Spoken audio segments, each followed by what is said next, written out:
Boa noite, queridos, a graça e a paz do Senhor Jesus, amém. Eu estou aí com esse tema que surgiu hoje. Por que é tão difícil largar a homossexualidade, ou a homoafetividade, ou o homossexualismo? É um tema que surgiu hoje devido a uma conversa que eu tive exatamente com uma pessoa que está nesse meio, que vivencia isso.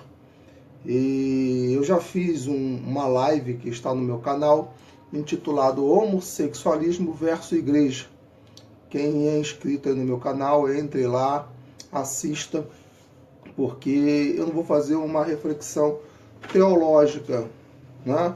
A questão teológica está lá nesse tema que eu fiz alguns meses atrás, é bastante interessante. Teve muitas visualizações quando eu fiz a live, mais de 400, se eu não me engano, pelo Facebook. E aí eu coloquei no meu canal do YouTube.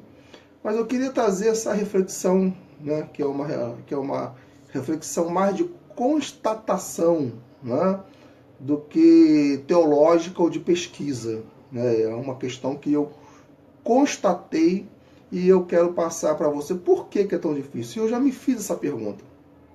Porque se você analisar, graças a Deus, existem pessoas que largaram a homossexualidade quando aceitou o Senhor Jesus, né?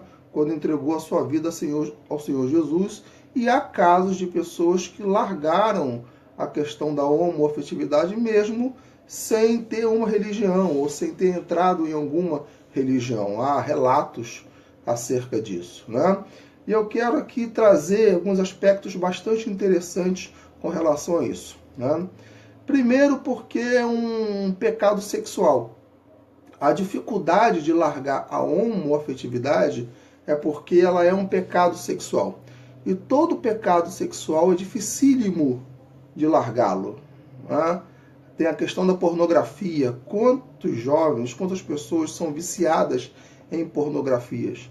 E muitas delas têm que fazer tratamento para largar o vício da pornografia.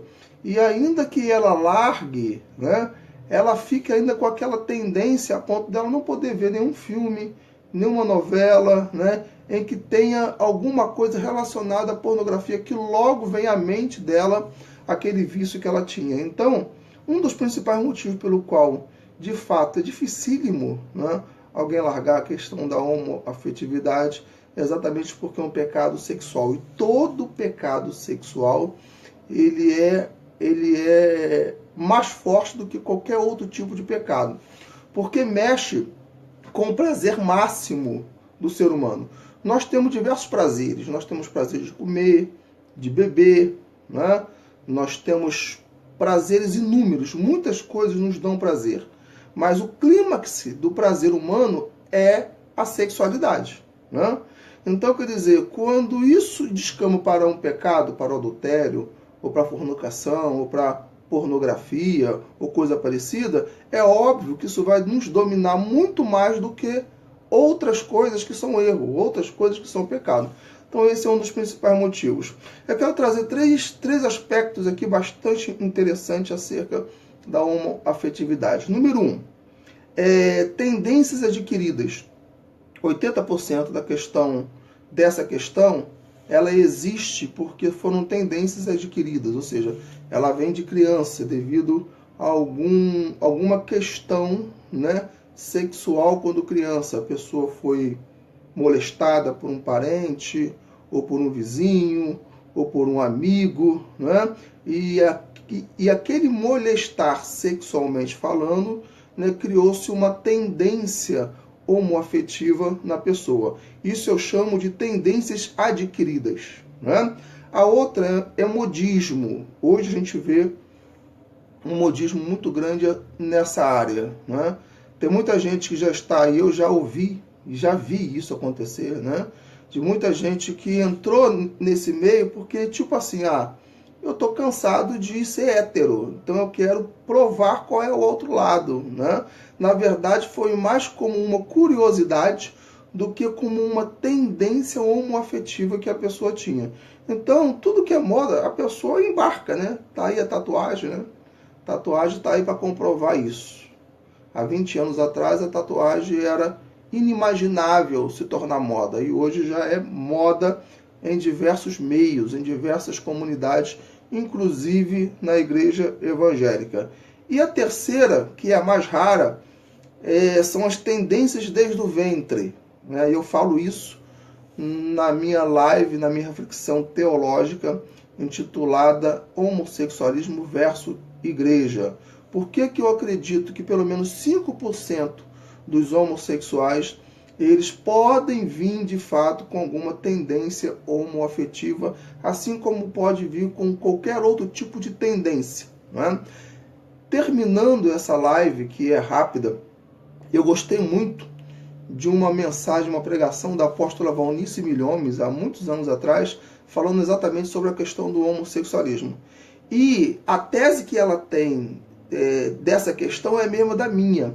Ela abre a mensagem dela, né, a pregação dela, falando o seguinte: olha, todo ser humano é capaz de cometer qualquer pecado.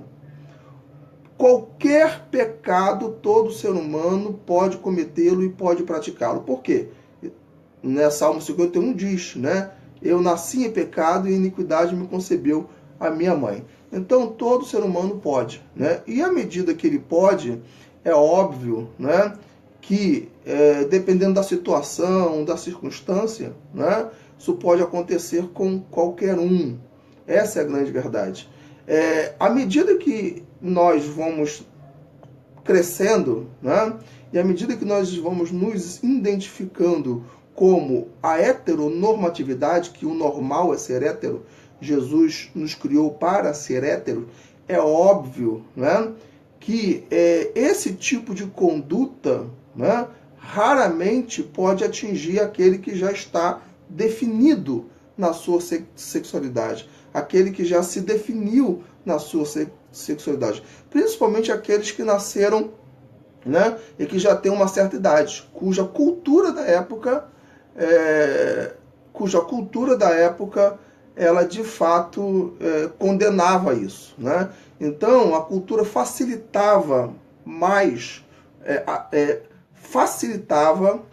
o ser humano a, de uma certa forma, ter a escolha pela heteronormatividade.